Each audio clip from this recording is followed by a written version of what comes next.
청와대는 오늘도 바쁘게 움직이고 있습니다. 남북 정상 간 합의 사항을 즉시 이행하기 위한 준비에 들어갔습니다. 이 북한의 안보 우려에 대한 해소 방안도 본격적으로 논의되고 있는 것으로 알려졌습니다. 청와대 취재기자 연결합니다. 자, 김기현 기자, 먼저 남북 정상회담 후속 조치 준비가 어떻게 이루어지고 있나요? 네, 청와대는 오늘 오후 국가안전보장회의 상임위원회를 개최했습니다. 남북 정상 간 합의 사항인 고위급 회담 개최를 비롯한 후속 조치와 함께 북미 정상회담 성공을 위한 범정부 차원의 협력 방안 등을 논의하기 위한 자리가 회담 하루 만에 마련된 겁니다. 상임위원들은 먼저 어제 남북 정상회담이 북미 정상회담의 성공적인 개최에 도움이 될 것으로 판단했습니다. 또 판문점 선언 이행이 탄력을 받는 계기가 됐고 남북 정상 간 신뢰도 더 깊어졌다는 평가도 나왔습니다.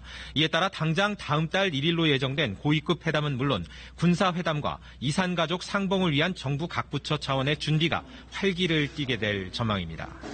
네, 앞서 보도에서 봤듯이 이번 정상회담은 신속하게 결정하고 극도의 보안 속에 이루어졌는데 청와대 내부에서도 몰랐다죠? 네, 이번 남북 정상회담은 청와대 내부 인사들에게서도 개최 후에 공유됐을 정도로 철저한 보안 속에 추진됐습니다. 청와대 측에서 회담 사실을 공개하기 전까지 언론 보도 역시 없었습니다. 지난 4.27 정상회담을 보면 공개적인 회담 준비는 언론 취재 방식과 의전 절차 등을 놓고 남북 간의 면밀한 사전 협의가 필요하고 시간이 걸리는 게 사실입니다. 이번 정상회담의 경우는 북미 정상회담 성사 여부가 중대 고비를 맞은 시점에서 남북 정상이 시급하게 만나야 한다는 공감대가 있었습니다. 청와대는 결국 준비 절차를 대부분 생략한 채 제한 이튿날 만남을 전격 선택했고 이 때문에 비공개로 추진하자 이렇게 결론이 난 것으로 풀이됩니다. 합의 내용 발표가 늦어진 건 통상 하루가 지난 후에 김 위원장의 활동 보도를 해왔던 북한에 대한 배려 차원이었다는 게 청와대 설명입니다.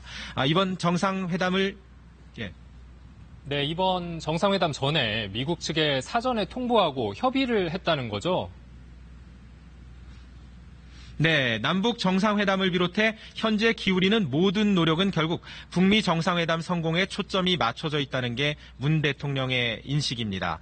남북 간 관계 개선 합의는 여러 차례 있었지만 북미 관계에 가로막혀 좌초됐던 뼈아픈 경험을 토대로 내린 결론입니다. 문 대통령은 이 때문에 북미 모두와 긴밀하게 소통하고 남북 정상 간 논의 결과 역시 이미 미국 측에 전달했다고 밝혔습니다. 가장 가까운 동맹 관계인 미국과는 언제든지 긴밀하게 관련 정보를 공유하고 있다는 게 청와대 설명입니다. 네, 그리고 북한과 미국의 상호 불가침 약속이 가능할지도 남북 간에 논의한다면서요? 네, 청와대 고위 관계자가 북미 간 불가침 약속의 가능성을 남과 북이 실무 차원에서 타진하고 있다고 밝혔습니다. 북미 정상회담 성공을 위해선 북한이 갖고 있는 안보 우려를 해소할 방안을 검토해야 하는데 그중 하나가 될 수 있다는 겁니다. 북미 정상회담이 성공적으로 마무리될 경우 청와대가 다음 단계로 설정한 종전선언을 실질적으로 뒷받침하기 위한 카드인 셈입니다. 북미 회담이 다시 정상 궤도에 오른 것으로 보이는데 청와대는 상황이 어떻게 전개될 것으로 보고 있나요? 오늘 문 대통령은 정상회담 결과 발표를 마무리하면서 한반도의 완전한 비핵화와 평화에 이르는 길이 결코 순탄치 않을 것이라고 내다봤습니다. 문 대통령은 그러나 반드시 성공하겠다는 다짐을 내놨는데요. 그러면서 안보 불안과 공포를 넘어 역사의 물줄기를 바꾸려는 자신의 행보에 국민이 함께 해달라고 요청했습니다.